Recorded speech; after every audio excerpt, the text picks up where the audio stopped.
নমস্কার বন্ধুরা, কাকলির হেসেল উইথ লাইফস্টাইলে আপনাদের সবাইকে স্বাগত। বন্ধুরা, আজকে আমি আপনাদের সঙ্গে যে রেসিপিটি শেয়ার করব সেই রেসিপিটির নাম হলো ফুলকপির ডাঁটা চচ্চড়ি। রেসিপিটি তৈরি করার জন্য আমি প্রথমে একটা কড়াইতে কিছু পরিমাণ সর্ষের তেল দিয়ে দিলাম। তেলটা গরম হলে ফোড়নের জন্য এর মধ্যে দিয়ে দিলাম 2টো শুকনো লঙ্কা আর হাফ চামচের মতো পাঁচ ফোড়ন। এবার এই ফোড়নটাকে নাড়াচাড়া করতে করতে ভেজে নেব। ফোড়নটা হয়ে গেলে এর মধ্যে দিয়ে দিলাম এইরকম সরু আর লম্বা করে কেটে নেওয়া কিছু পরিমাণ ফুলকপির ডাঁটা আর এইরকম পাতলা পাতলা করে কেটে নেওয়া একটা আলু। সঙ্গে দিয়ে দিলাম ফুলকপির ডাঁটা আর আলুর পরিমাণ অনুযায়ী সামান্য নুন আর সামান্য হলুদ। এবার এই সমস্ত উপকরণগুলোকে একসঙ্গে ভালো করে মিক্স করে নিয়ে নাড়াচাড়া করতে করতে এগুলোকে মিডিয়াম ভেজে নেব। ভাজাটা যাতে তাড়াতাড়ি হয়ে যায় তার জন্য একটা ঢাকনা দিয়ে ঢেকে এই উপকরণগুলোকে ভেজে নিচ্ছি। কিছু পরেই দেখুন এগুলো মিডিয়াম ভাজা হয়ে গেছে। আমি এখন এর মধ্যে দিয়ে দেবো ছোটো ছোটো করে কেটে নেওয়া একটা টমেটো। এবার এই টমেটো এই উপকরণগুলোর সঙ্গে ভালো করে মিক্স করে নিয়ে একটা ঢাকনা দিয়ে ঢেকে এই উপকরণগুলোকে কিছুক্ষণ ধরে রান্না করে নেব, যতক্ষণ পর্যন্ত টমেটোগুলো একদম নরম না হয়ে যাচ্ছে। আর মাঝে মধ্যে ঢাকনাটা খুলে একটু নাড়াচাড়া করে নেব। কিছুক্ষণ পরেই দেখুন টমেটোগুলো একদম নরম হয়ে গেছে। আমি এখন এর মধ্যে দিয়ে দেবো একটু জল দিয়ে 2 চামচের মতো কালো সরষেকে পেস্ট করে নিয়েছিলাম, সেটা দিয়ে দিলাম এর মধ্যে।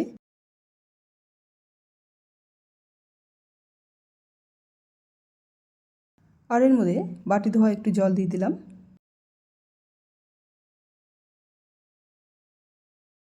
আর এর মধ্যে দিয়ে দিলাম হাফ চামচের মতো চিনি।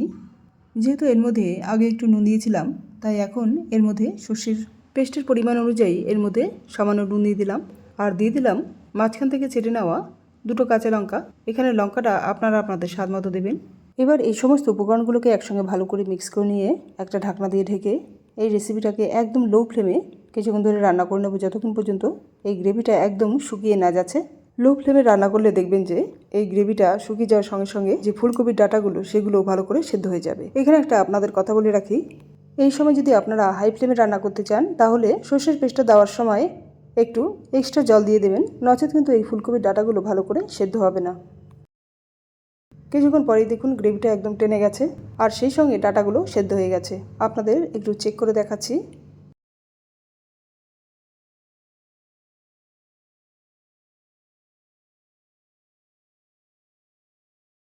দেখুন ডাঁটাগুলো একদম নরম হয়ে গেছে। এই অবস্থায় আমি এর মধ্যে দিয়ে দিলাম 1 মুঠো কুচনো ধনেপাতা। এবার এই ধনেপাতা এই রেসিপির সঙ্গে ভালো করে মিক্স করে নেব।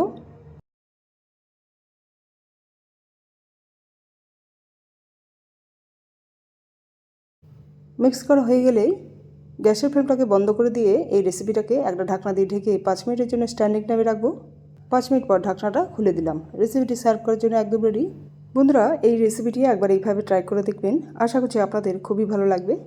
ভালো লাগলে রেসিপিটিকে লাইক ও শেয়ার করে দিয়ে চ্যানেলটিকে সাবস্ক্রাইব করে দেবেন। আর তার সাথে সাথে পাশে থাকা বেল আইকনটি ও অল বাটনটাও প্রেস করে দেবেন, যাতে আমি কোনো নতুন ভিডিও আপলোড করার সঙ্গে সঙ্গেই আপনাদের কাছে খুব সহজেই পৌঁছে যায়।